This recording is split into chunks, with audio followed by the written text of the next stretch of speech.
So my little story, when I was in college, my mom said there's no money in farming, there's really no room for you. I should work on the farm. The way I got paid was I had a bigger and bigger sweet corn patch every summer. So I would grow the sweet corn and sell it in the summer, and then I was expected to drive tractors and shovel crap and all that stuff, and life is good. But I went to college, I went to the city, I sold insurance for a few years, I sold home improvements. I learned how to get people on paper, and then I started landscape business. And I did that for about 6 years, and then I got the call that my dad got pancreatic cancer. So I was 29, and my dad was such a strong figure that he basically put the crop out, he planted, he sprayed, he did all that, and his brothers, took care of the livestock. So when he was diagnosed, it was expected for me to quit my career and come to the farm. So it kind of sped up. I thought it'd be a little later in life.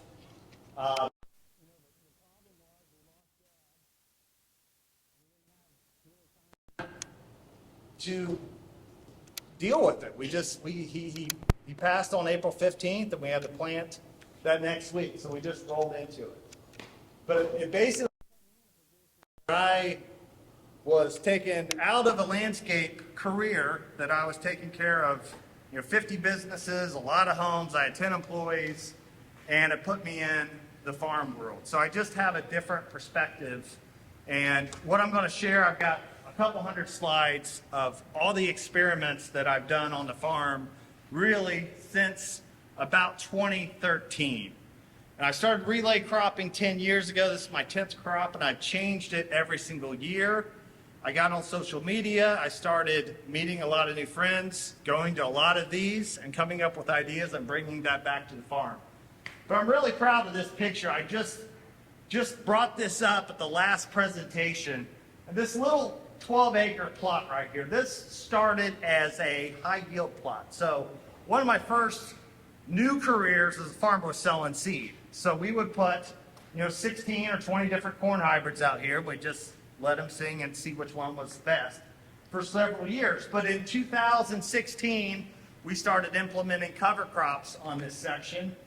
And since 2016, we started relay cropping wheat and soybeans in that rotation. So we're getting 3 crops in 2 years.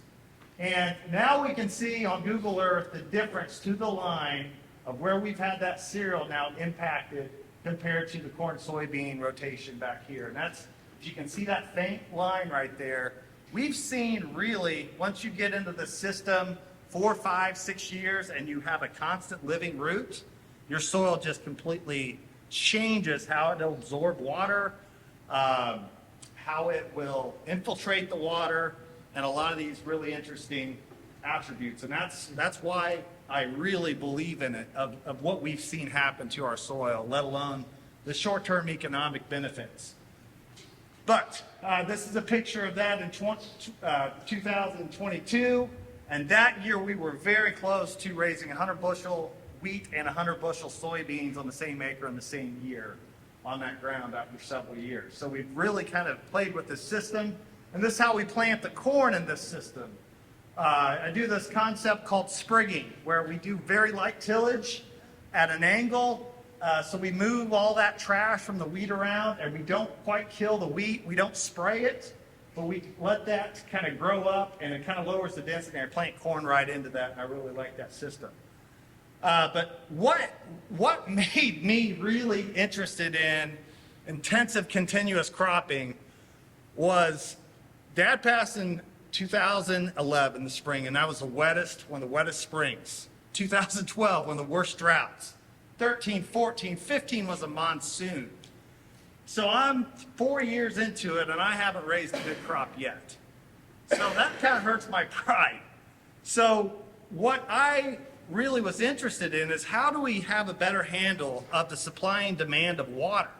And if I'm going to get 5 or 6 or 8 inches of rain in the spring, how do I make it more of a less risky investment to get that summer crop out there? And I came to these strips of cereal and kind of using that as a proxy to consume water. And you can see that we got 4 inches of rain here, and I'm looking down the road. the neighbor farmers here waiting to put in a corn crop here in a month. And you see on the right, I got my wheat strips just consuming that water because it started growing the last part of February. It grows a lot in March and April, and I can really use that to dry out the soil profile. So a little bit about myself. That's my wife, the kids. I'm missing basketball practice right now. We play Alexandria this weekend, so I hope we get the press offense intact. But that's my little basketball player here on the left. It's grown quite a bit, and that's the youngest there, Case. And Grandpa lost my dad. I had to farm with him until this spring. We just lost him. But the last 10 years have been quite the challenge. He's been wanting to continuously run the combine, so I've just been trying to keep him from hitting telephone poles and everything else. But we've had a fun time of it. He lost several of these dogs, but he kept naming them Jack. And this is one of the most resilient dogs we had there. But here's a picture of our farm sign. And this is what I look at when I see an acre of land. When I was a landscaper, the way we would get new and better in business, kind of a Texas Hold'em idea, is we would make the properties look better and better. And I really took the opportunity at the sign level, of the sign of the business, to try to get crocuses growing, daffodils, tulips, and then I'd get the pansies growing. I would interplant my summer flowers into the pansies, let them grow together, and I would try to get 15 or 20 different flowers around their sign that would be blooming, different heights, different shapes, and sequence them throughout the course of the year. And that's what made my business different than the other businesses. I called this living billboards. It was a lot cheaper for me to plant amazing flowers than to give the guy at the phone booth $15,000 or the guy at the radio all this money. Put the investment into the property, and eventually it came back around. So that's kind of the concept also with the striped wheat and soybeans. I think the crop kind of stands out. It looks pretty when they drive by, and a lot of people call me wanting them, interested in us farming their land, and they demand this practice. But I was driving my wife crazy with this stuff because I was getting excited about this new stuff, and she was sick of it. She said, just go online. Here's this thing called Twitter. Put your videos on there. So I started making all these farm videos, and it just kind of took off from there. And she, I'm going to give my wife credit for about everything. She came up with this concept called Farm Weird. Hashtag, that's how it works. So what Farm Weird is a permission for all of you guys in this room or anybody to do all this stuff on their farm, learn their context, and just the permission to share, the permission to be weird.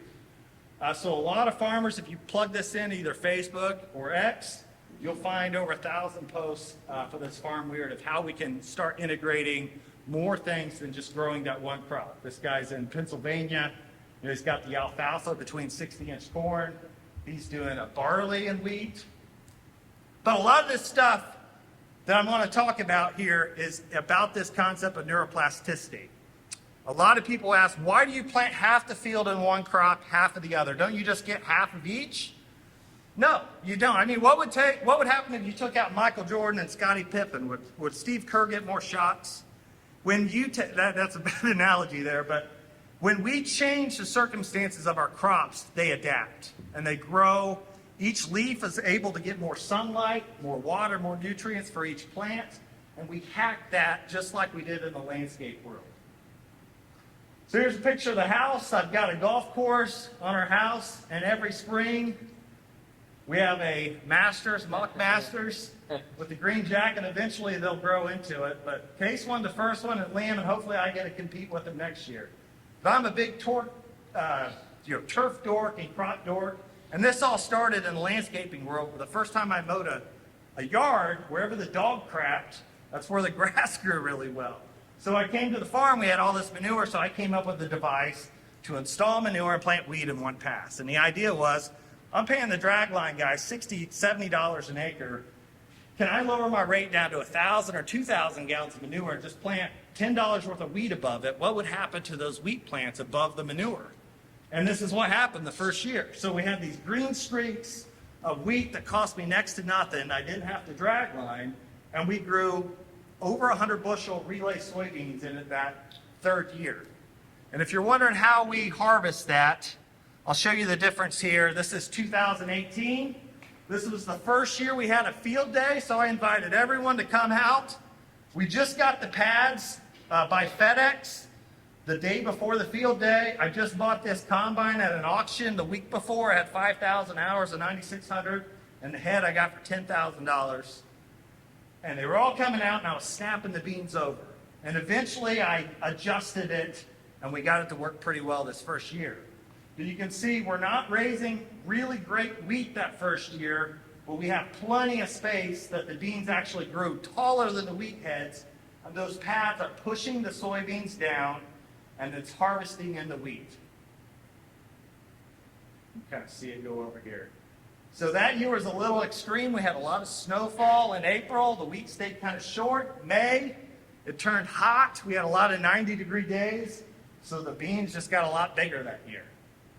And we will compare that here to 2022, same field, the year that we nearly went 100 to 100. So we have 100 bushel wheat here.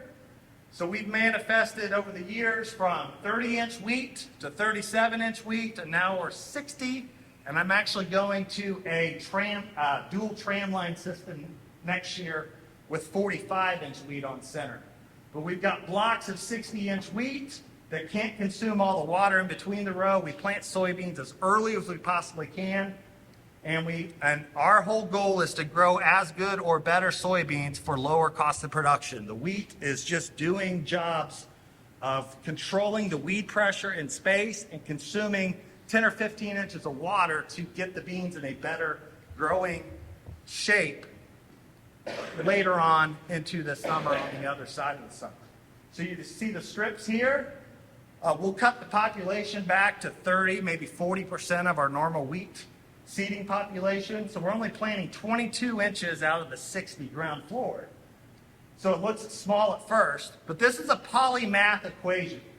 So everything, I'm a big marketing, that was my degree, was in marketing and advertising. And what I noticed is, you know, the United States of America wants everyone to be in a routine. They want everyone to buy their fireworks June 30th, and you can charge 5 times as much. What happens after the 4th of July? It's 80% off. So the same things happen with plants. If we go back on this phi math and we plant half of the seed, so let's say you have 30-inch corn, you cut out half the rows, still same row population. You're not going to get half. You're going to get somewhere around 85% of the yield. Same thing on wheat. So the way we hack that is we figure out, okay, if we go 30, 37, 60, now we change the populations. What is the corresponding tax or complement of the intercrop? So what we found is if we go really thin on the wheat side, we might actually even raise the soybean yields because we're not drinking much water. We can ping the light off of the corpse or thatch of the wheat into the lower leaves of the beans. The beans are going to be bigger if the wheat is thinner and wider. And we're constantly trying to find that polymath to where we can lower the cost of goods of the wheat significantly, maybe 25 or 50% of my cost, but get that 70, 80% of the yield. And then the corresponding soybean yields aren't affected hardly at all. And then when we look at the cost of production of soybeans, you know, what are a lot of guys spending on chemicals on their beans these days? You hear $75, $100 an acre. So what if instead of applying a crop protection, you know, layering residuals, layering post herbicides, we use the wheat in space, and now we start farming not only the entire calendar, but we start looking at each inch of the acre and each day and the solar angles and the water suckage and all that stuff. And that's kind of how we got to this specific system here. So we got a lot of pictures. I don't even know if the internet will go fast enough to go through them here. But you see the ground floor, you got 33%. The top floor, you got 2/3. So you got maybe 45, 47 inches of the 60 have wheat heads now. And by changing the adaptation, just like the oak tree back behind there on the right, that oak tree is the shape of phi. The left side, the south, if you cut that tree, it's going to fall south because it's going to strive towards the southern sun. So we see that in our strips of crop. And that 1.618 shape of phi is the whole hack. So I got a third of the ground floor in a cereal. It's 2/3 up here, and then it's 2/3 times 1.618.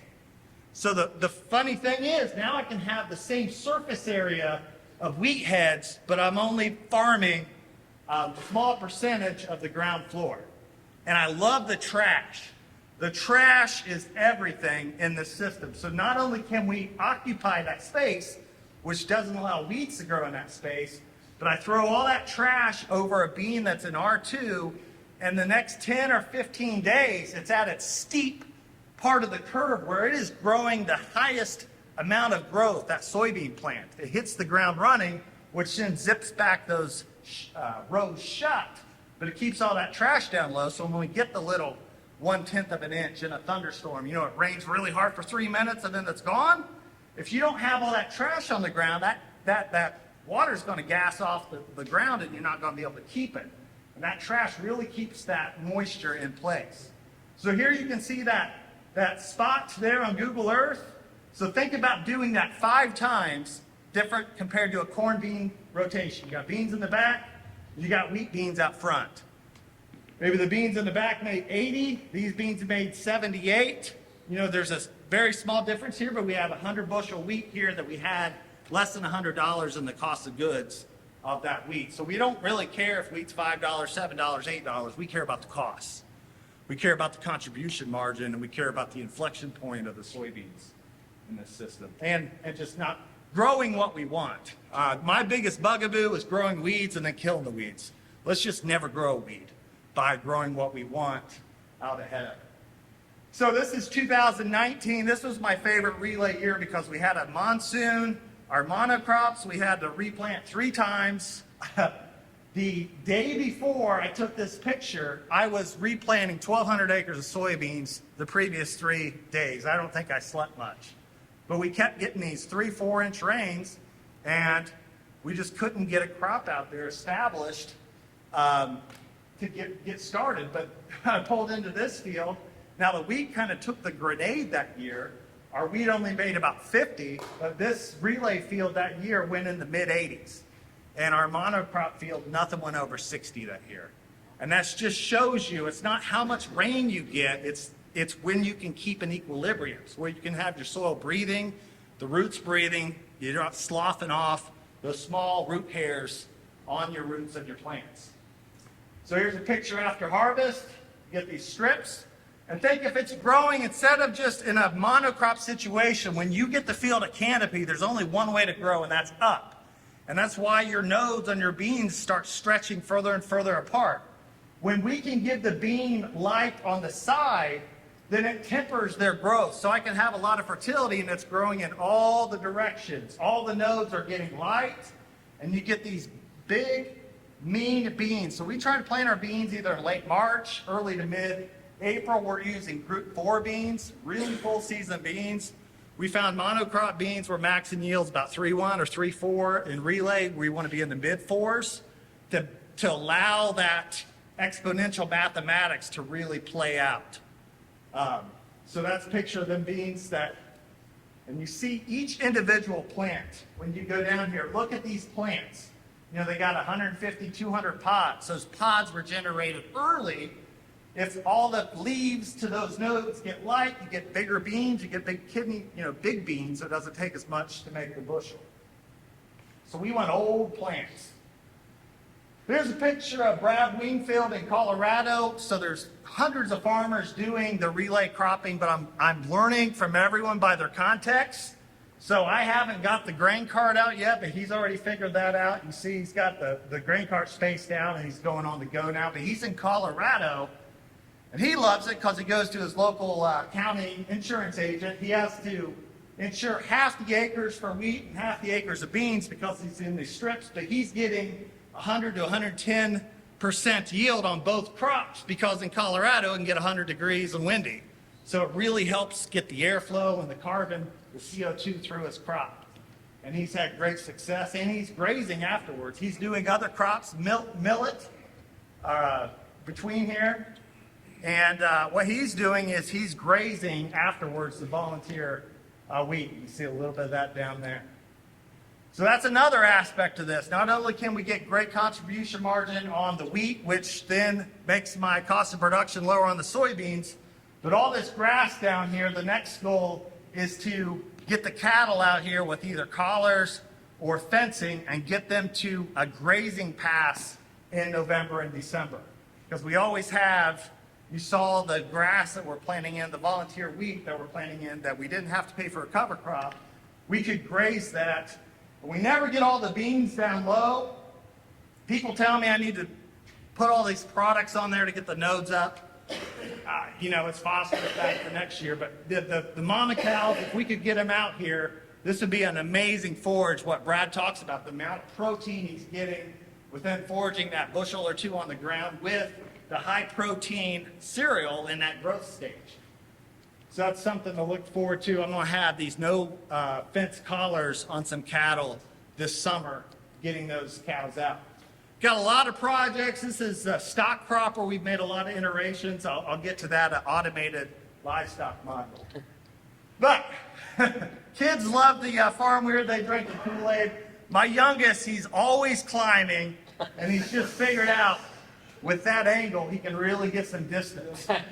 But we've turned this into a agronomy experiment. In 2017, we took a corn plant out of the field right at emergence. We put it in the garden, gave room, and the kids were a lot smaller at that time. But we do this every summer. We take a plant out, we pee on it about every day, and see how many ears we can put on it. But it just shows you what a plant can do. They'll put these suckers on it. Every single node will put an ear. Can anyone guess how many ears we've put on this plant right here? This is 2017. 30. Close, 31. 31 ears from one single seed. So that is the mind that plants have. If we give that plant CO2, we give it sunlight, we give it space, and down low it can root out, 3 foot in all the directions, and it sucks all that energy in.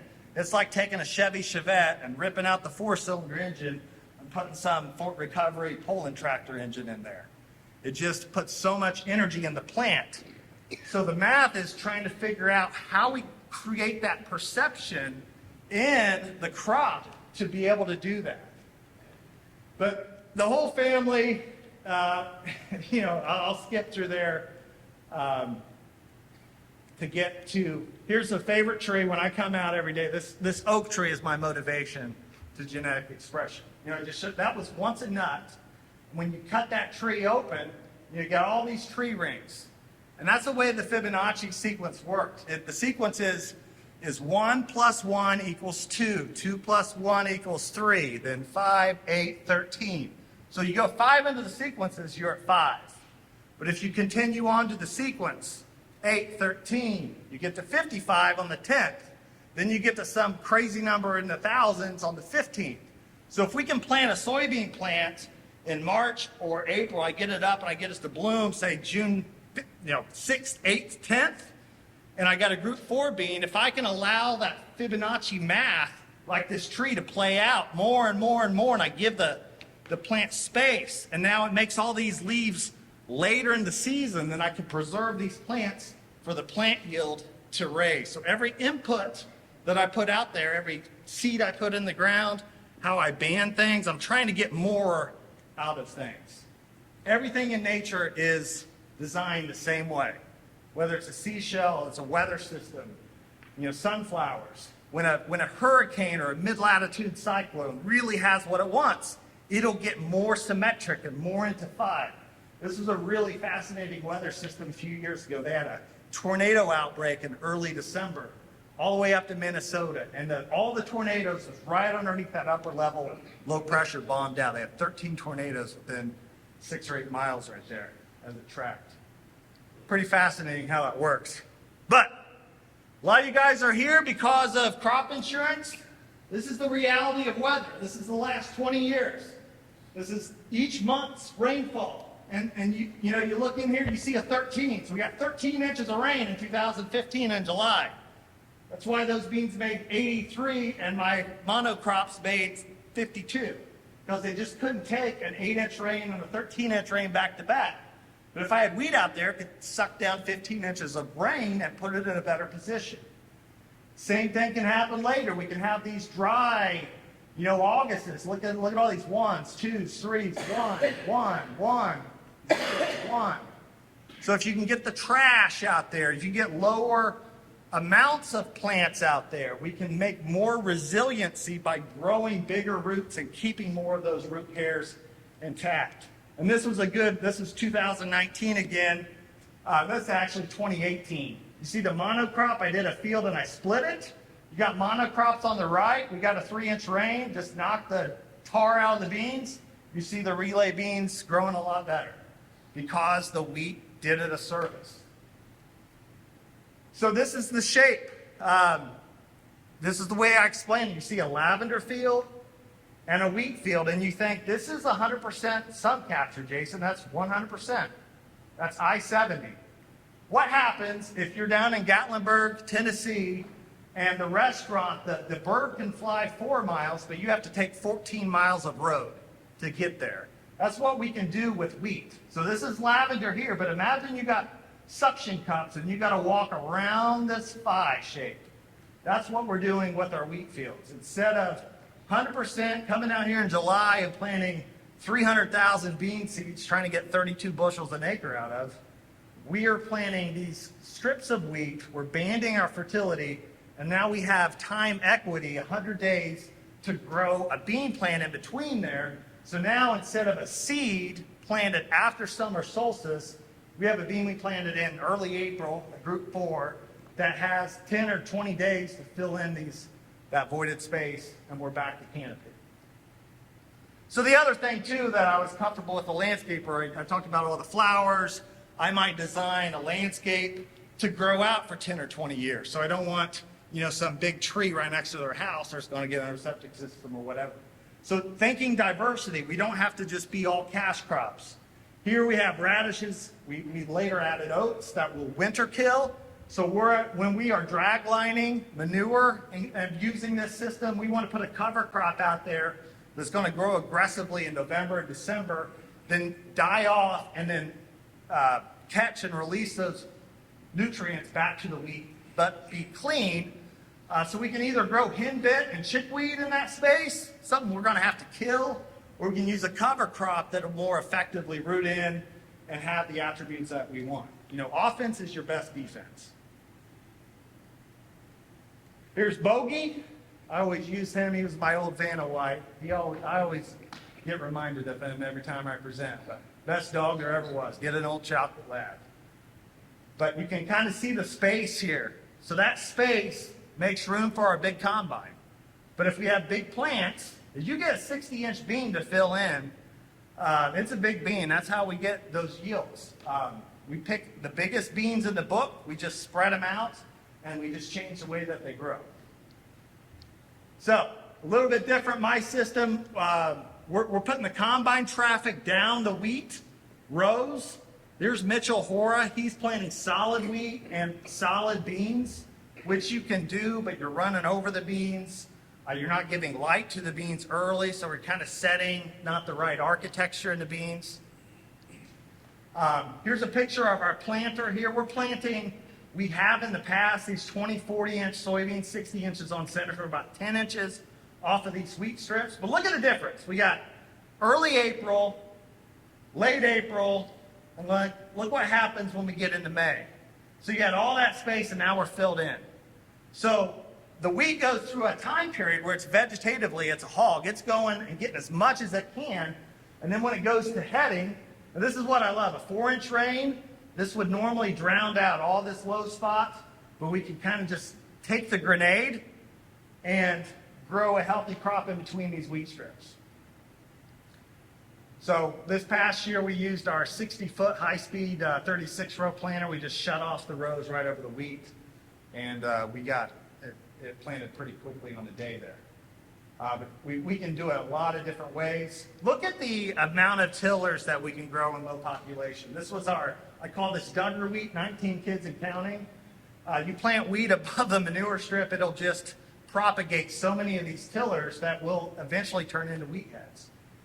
It's pretty cool to watch it. We can actually plant it crossways if we're in a hurry. When the wheat is small, it's not really going to do much damage later on because it's got plenty of growth. But here's what we're trying to do. Just imagine a vicious dog. Imagine I got the most vicious bulldog, right? And I got a 10-foot leash. Well, that's the way we think about these plants. Up top, they're going to grow so big, we don't want them to quite touch. We want a little bit of light to come in to drive our plant. We don't want the roots to go all the middle of the row where it'll take all the water. So we kind of create a little reservoir in between there. And then when we get to heading, it gets more upright. So we only had a little 5-inch solar corridor, 10 inches, and now we have, 30-inch solar corridor. Now when the beans are getting more vegetative, so they're not going to get all stretched out. So the thing that we can hack here is if I have fertility with manure or just very good soil, if I had wheat that thick across the whole field, it would fall down flat. But when it can grow outward, it tempers the stalks to be stronger and shorter. And I also have a higher density, so there's no way weeds can grow in that space. So when we get now later into the system, we only need to apply chemical in the index 20, 25 inches in the center of the wheat. There's no reason to put nitrogen there. There's no reason to put chemical there. So that's where we're evolving, is where we're planting, side dressing, and spraying and indexing our inputs only where it needs to be. And that's how we gain efficiency with every single thing down the spreadsheet. But the other thing we're working on is a zero spacing concept. So instead of rows of soybeans, doing a scattered stand in between there. And this is the direction that we're going here in the future in a strip till seeding fertility pass that will move the residue, seed with soil contact, and do multiple things and use the plants as proxy. So anyway, that's the wheat and soybeans. I want to get to some new things. Are there any questions regarding that specific system? No? Okay, a lot of slides. Before I get on, this is our new system. So we have a dual tramline system. I have a 45-inch, a 75-inch on center. This is where we have the Class 7 tractor with floaters. We go down to 40 feet, and we'll be planting the beans, side dressing the wheat, and spraying. And then this is the outside tram line, which is our combine tram line. So the combine goes down this 30-inch wide wheat strip, and we'll pin that down. And the 40-foot planter mirrors the 40-foot draper. So when I combine, I look for the fat wheat, I go right down that. And when I plant my beans, I look for my interior tram line. Does that make much sense? And then what we're trying to do in the future, if I can get it going, is we come in with a manure tank, say in February, March when we're frozen, and we just lay a bead of manure right in between here, and then we use that same schematic in our corn. And instead of drag lining, 3,500, 4,000 gallons, we just shoot for 600, 800 gallons only in the spot right at green up and make our manure last. All the acres that we farm is the goal, is really not cut any checks to anybody is the goal. I'm kind of super cheap. I get more excited the more we learn here. Okay, I said I was gone, but this is very important, is this prune pass. So we're pruning the biomass of the wheat, which opens up the light to the beans. So just imagine the perception of the soybean right after harvest, how that changes its motive. So we get a shorter plant with more branches, our nodes stack, and we only need 80,000 bean plants if they're planted early, if they're going to produce 150 pods with multiple branches and bigger beans. You got your relay, you got your monocrop, and you got your double crop. Our problem with our double crops, they might look great, but they're not going to have any nodes. The beans are usually BBs, and some years we get 42, a lot of years we get 27, and some years we get 7, and the 10-year average is maybe 26. With relay, if we're very conservative on the front, we can consistently raise 55, 60 bushel beans. If it rains a bunch, we're going to be in the 70s or 80s or even 90s or 100s. When we got the 108, we had a hurricane come in September 3rd, so we got 7 inches of rain on Group 4 beans early September. It works very well in a year like that, but that's what they look like later on. Senescence is kind of variable because we produce and make all these leaves later in life, so it really preserves the life and health of the crop. And you just can't beat the the optics when we go past these fields. This was right across the high school a few years ago. You know, that's harvest and that's a few weeks later. So when and where are weeds going to grow? A little bit of 2,4-D in March and Zidua, and we pretty much hold all the weeds off for the entire year. We have to, spot the edges. Okay, so going into corn here, corn, soybeans. I have probably grown corn in every way you can possibly think of the last 10 years. But we've went down this rabbit hole of corn and soybeans, of lowering the density, changing the spacing to see how good of soybeans we can grow. And the same thing holds true on corn. We can get the population down to 5,000 and grow 100 bushel corn. It's crazy, but you're going to put 3 or 4 years on each stock, and kind of not quite like the 31 year, but kind of similar. This is Eric Miller. He has perfected, a lot of guys are doing 60-inch corn. He went to twin 60s. So now we still get that 6-8 inches between the corn plants.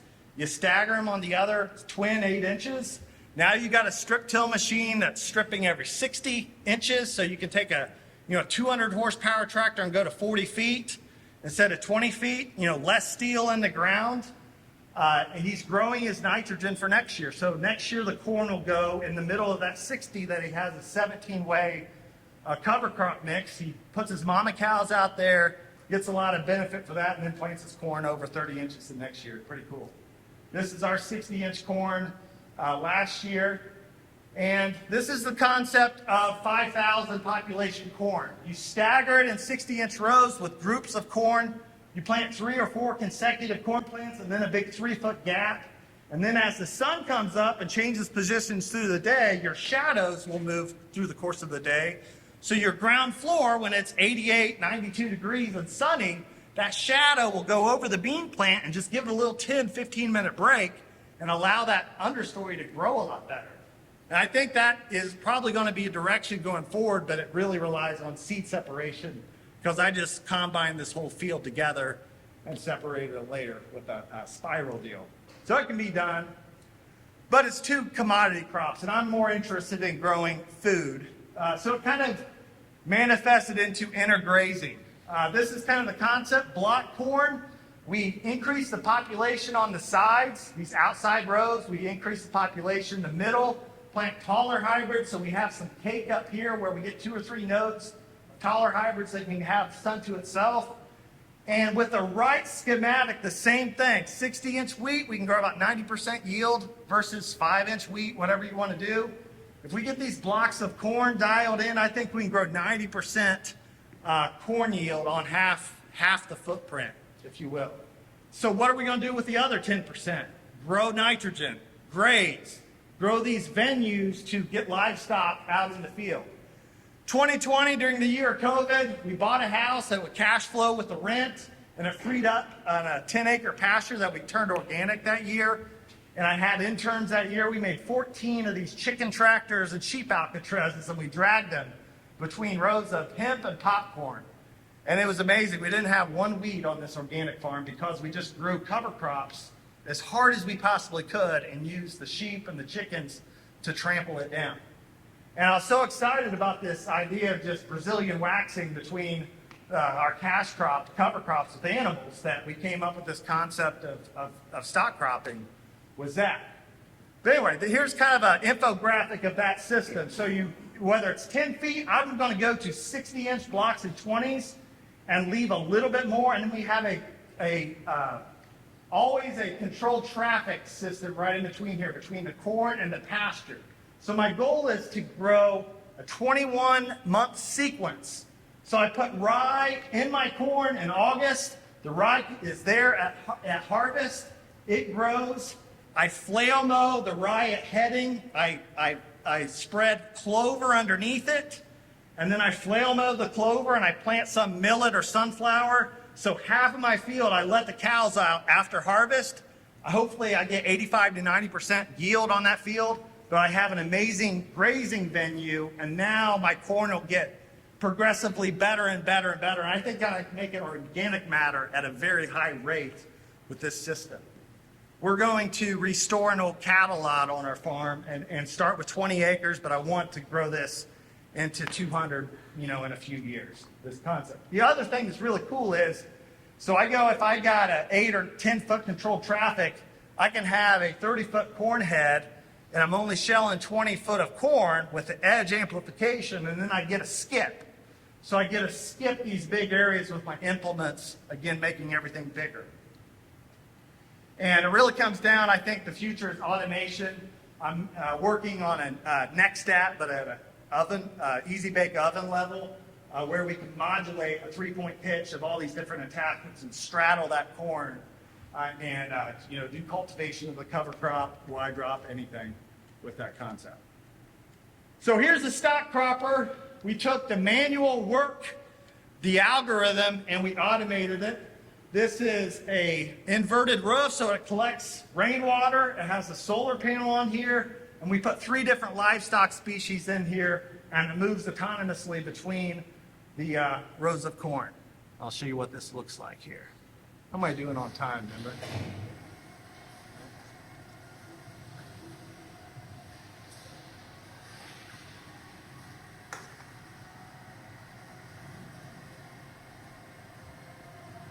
So the sheep will take a nap. They will fill their bellies. This will move 3 or 4 times per day. They hear it coming, they get up, they eat that next 10 foot of grass, and then they take a nap. And then we have chickens behind. The Nana that will be at my farm next year will have pigs underneath, so we'll have goats and sheep, pigs, and then chickens parading in between the crops. And the idea is you're priming next year's corn crop. So whatever it is, you're getting a lot more value, $15,000 worth of revenue in meat or eggs or whatever, an acre. You can push that. Then you grow corn into that the next year that's full of fertility, and it should continue to get more and more productive. Let's see if we can get past this. Sometimes we get stuck. There we go.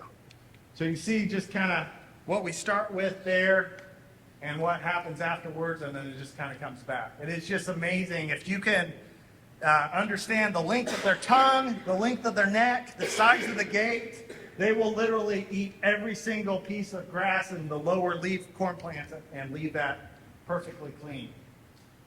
So another concept on the garden is grow a high density cover crop and then roll that down and then transplant seed into that garden. I've been doing this for the last 5 years, and it takes all the work out of the garden. The only thing, he comes out and he comes back with stuff for lunch. We love it. Now, it's a little bit more of a pain in the butt at the beginning because we're doing some transplanting into that, but it is well worth it, the next 3 or 4 months. So, you start learning the principles. Now you can start adding things. I don't have to worry about traits. So I start with the rye. I did a U-pick sweet corn and U-pick pumpkin patch one year. Worked out pretty well. This is Zach in Iowa doing the same thing. Then I wanted to get the pigs out of the barn. So we have 25,000 pigs we finish every year, but we take 50 pigs that my cousin doesn't want to raise as show pigs, and we put them out in the woods. And we'll give these pigs about a ½ acre every week and move them. And they'll take this ivy and brush and reset the ground floor down, and the edge of the woods will get light, and we turn it into grass. And I follow it up. I pay a guy from town $20 an hour. He'll cut all the dead trees out, make a little fire spot, in every move, and we'll burn that in the fall, drink a little beer. It's a good time.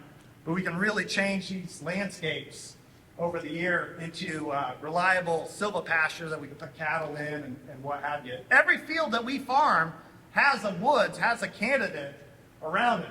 Look at the meat difference. When you allow those pigs to go in and root in a virgin woods that's had 100 years of leaf fall, nuts, dead trees, bugs, grubs, Hakuna Matata, it just completely changes the quality of meat, the exercise, and the biome.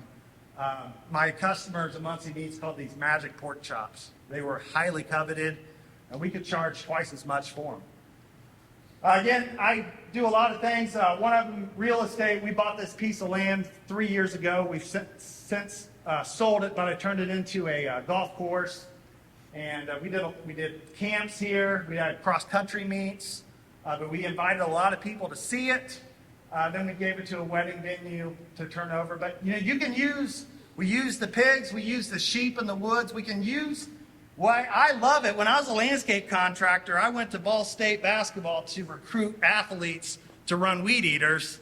I look at 50 pigs as employees. I look at the 200 chickens as employees. They all do all this work if I create a venue for them to do it. I got two more things to share, and then I'll let you guys go. So one thing we did at Muncie Meats, this was the automated farmers market. So this is a 20 locker space that we put out in front of the nicest supermarket in Muncie. And this allowed us to do humanless transactions of meat and other farm products. Made this little video.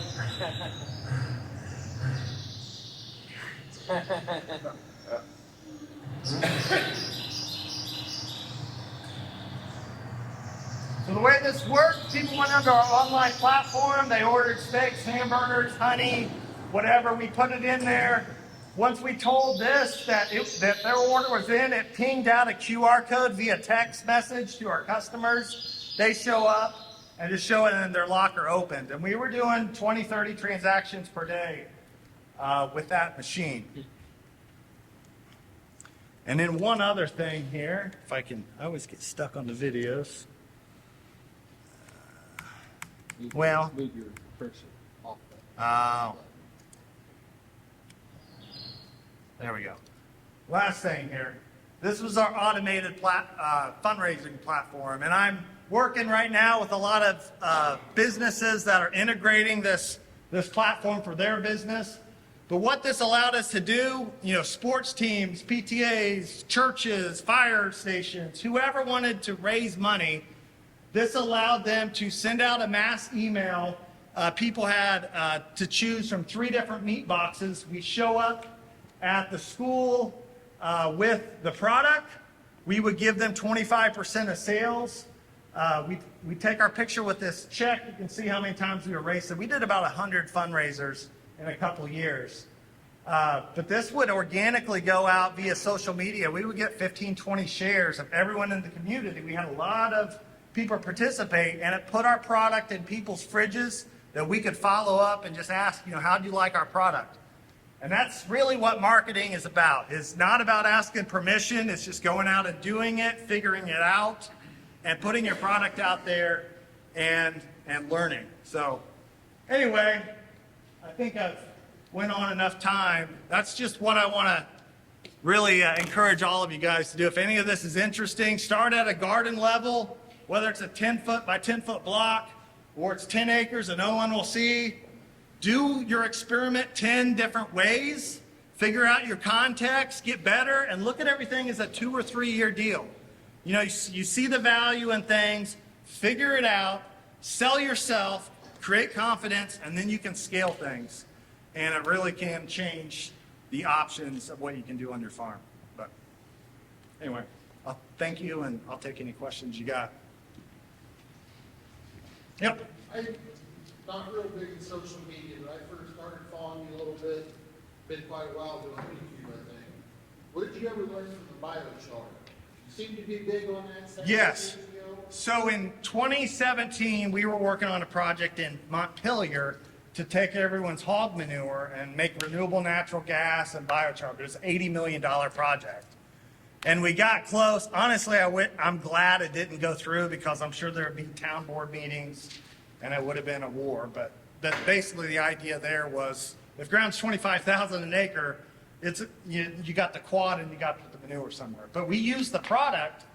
There is a company or a farm down in New Orleans that had manure biochar that I was using in that strip till machine. We were mixing the biochar with our P&K and AMS and wheat seed, and I was doing the strip seed with it. And what's interesting, it worked really well. It kind of ties up your nitrogen and it releases it later when the ground warms up. But the next year we had record corn. We had 371 bushel corn in that plot. And I haven't been able to get there yet. I don't know if the biochar was part of it, but it definitely did something. I would love to get it, but all these projects cost tens of millions of dollars, so it hasn't scaled yet. But the stuff is magical. And I think the big use is when you start composting things, just 1%, 2%, 3% mixed in the compost just gives the biology this huge habitat. So it does cool things, but there's just not a lot of it yet. I think there's a lot of uses for it coated on nitrogen. Anything else? All right. Well, thank you. Yep. You got something? So, have you been marketing those portable pens Yes. as well? Like- So we're kind of on that was 2020 when we started. We've made 7 iterations. We were in fooding 2 last year. We have a lot of interest. We've been working with we've worked with 2 people to make them. The first one kind of fell off the wagon. So we're working on getting a new person to make them. But everything takes a while. It's like a Shark Yes. Tank Yes. move. How many acres of that stock talk with the sheep and the chickens at the Not- table in the season? Well, it depends on the size. We've got 10-foot, 20-foot, 30-foot models. Honestly, the big play on that is food sovereignty.